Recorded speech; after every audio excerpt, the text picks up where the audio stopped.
Hey, what's going on, everybody? Today in this video, we're going to be talking about the pros and cons of the Quad Cortex from Neural DSP, what I like about it, what I don't like about it. Let's get into it.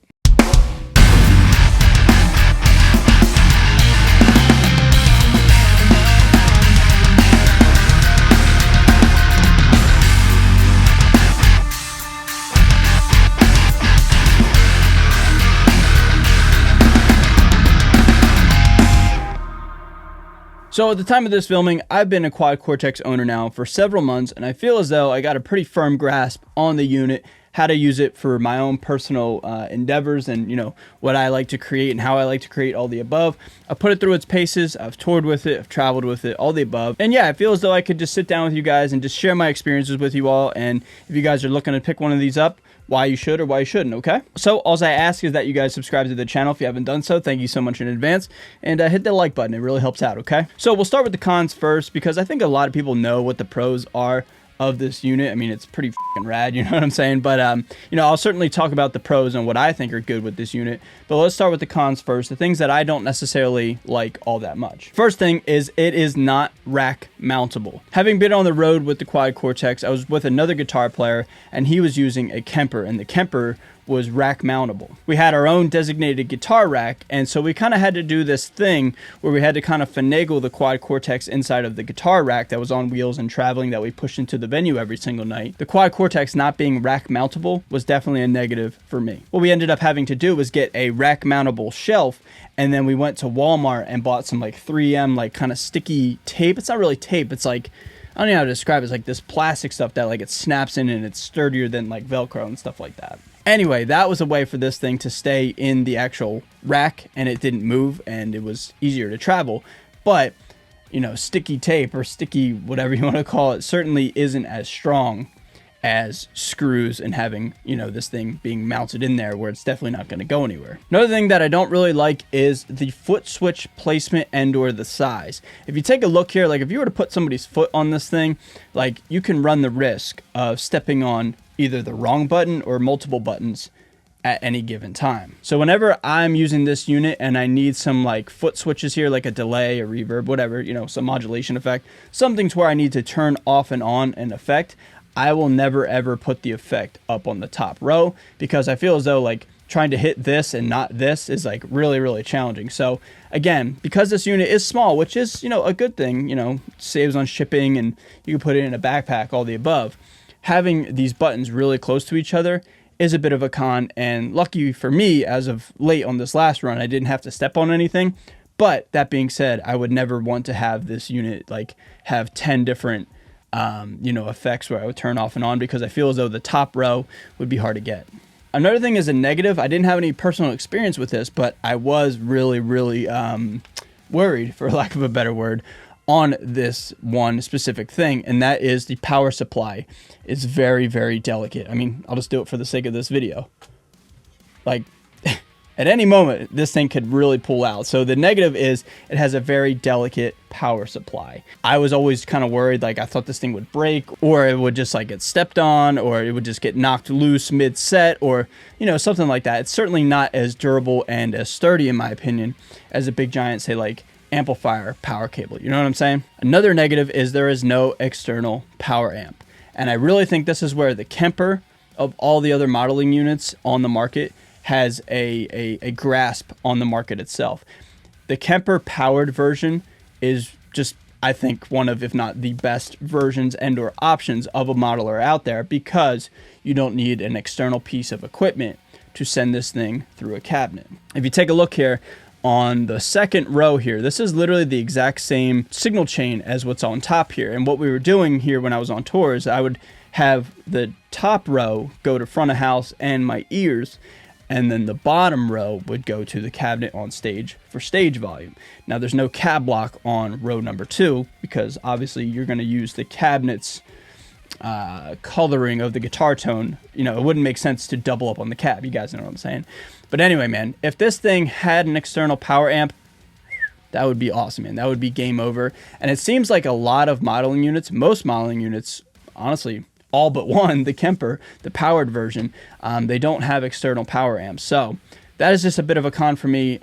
You know, it sits in the market with all the other ones. You know what I'm saying? Like, if this thing had an external power amp, it'd be game over. And like I just said several times, because the powered Kemper version is still available, I think that is a really desirable modeling unit. And one final thing here, it's kind of a silly one. It's a superficial thing, but the graphics are starting to get outdated. Going into 2024, there's a lot of modeling units out there that just look pretty, man. Like, I don't know, I'm a really superficial, you know, person, a creature of habit. Like, if it looks cool, like, I'm way more into it. You know what I'm saying? Like, take like the XFX2, like that small green screen, like that is so uninspiring, say, compared to the Tone Master Pro that just came out by Fender, where it like has the EVH Stealth on there. You know what I'm saying? Like, again, that's kind of silly. Like, who cares what it looks like if it sounds good and it works? I totally get what you're saying. But for me, like, I don't know, man, like, I tend to like look and listen with my eyes a lot. Like, I think we all kind of do subconsciously, and there's nothing wrong with that. But for me, I don't know, man, like the graphics on like that Tone Master Pro or the Headrush Core, like, just being honest, man, I think I look sick as So again, I kind of put that one at the end there. It's kind of silly. I get it. I hear what you're saying. Now, let's talk about the good things about this thing, because I do love this thing and I'm so happy with my purchase, and I really think that this right now is the best modeling unit for me going forward into 2024. I spent the whole first half of this video, probably more than half of this video, talking badly about this thing, but, you know, just being honest and transparent. You know, I don't think it's perfect, but with that being said, I really think this is the best modeling unit for me. Okay, cool. Start with the obvious, the sound. I think this thing sounds absolutely amazing. I was using this thing with 3 guitars on the road, a Cerberus baritone, an ESP LTD baritone, and a Gibson Les Paul Custom. I was using the red channel on the EVH 6L6 version, and that thing sounded absolutely amazing, especially running it through a 4x12 on stage. I was using a Mesa 412 and a Crank 412, off and on, depending on, you know, the stage plot. But regardless, man, you guys know how great these things sound, and I'm certainly a huge fan of how the Quad Cortex sounds. Another thing too is the ability to have a big giant virtual rig and the routing options on this thing. Now, if you notice, this is a very streamlined and very bare bones basic routing setup. Like, I keep calling it the Malcolm Young, just straight up rhythm, and that's pretty much it. But, you know, you can get really in depth with these things, and the processing power and the abundance of effects and how you can run them, all the above. Like I said, some of the things that we already kind of know about the Quad Cortex, it's obviously a huge pro for me. Here's one that I really haven't talked about at all on this channel. I'm going to bring it up right here. This thing is MIDI controllable, and it was virtually seamless. Maybe 1 or 2 exceptions where there's a little bit of a hiccup, but the majority of the time there was some switching going on in this unit, and it was all MIDI controllable, and that was something that I was new to, but it was awesome, man. It was actually pretty cool. When I was playing with For the Fallen Dreams, we were using 7 strings, and we were actually using 2 different tunings with the 7 strings, and rather than having a whole separate guitar, what we were doing is we were pitch shifting up a half step. So the guitar was naturally tuned to drop F sharp, and then we would pitch shift up to drop G. That was huge, man. And again, all done by MIDI. I didn't step on anything. The computer was running our guitar rigs, me and Eric's guitar rigs, and it was just seamless, man. It was really cool. Also, too, in a song called Unstoppable, I had some lead parts in there. I had the intro lead, and we would put on a delay and a reverb, again, all controlled through MIDI. Like I said, that was all new to me. Prior to doing that, I would have probably just stepped on a preset and had the lead there, you know, the delay and the reverb, and then I would just turn it off.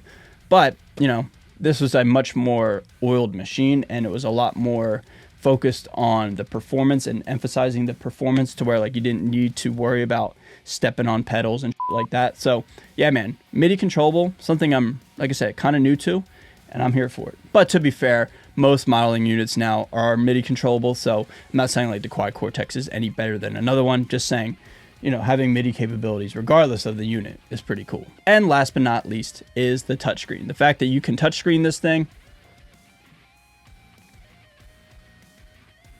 yeah, move around, that's fun, man. I think that is really, really inspiring, especially if you're trying to dial in a tone and you're trying to get something set up quick.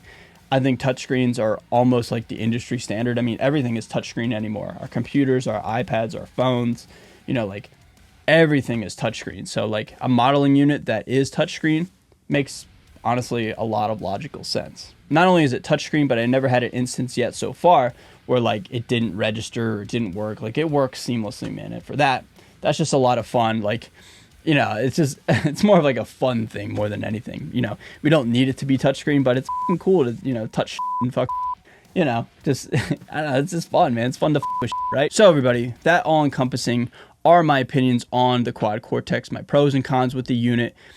Overall, man, I really, really love it. After doing a lot of research prior to purchasing this unit, and then with the Towmaster Pro coming out from Fender, I still feel as though this is like perfect for me, man. Like, I am not regretting this purchase at all. I'm not trying to say like, oh, this sucks, or, you know, trying to get clicks in that regard. You know, negativity gets a lot of clicks on the internet.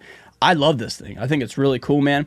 But at the same time, I feel as though the Quad Cortex did suffer, especially early on, from being overhyped. And I'm not saying that it's like the best thing ever, but it's pretty cool, man. So like, I'm trying to have like a grounded approach. Like, yeah, there's certain things that I wish were different, but you know, that's just my opinion. So everybody, with that being said, what do you guys think of my thoughts and opinions on the Quad Cortex? You guys have heard me ramble for however long this video is going to be.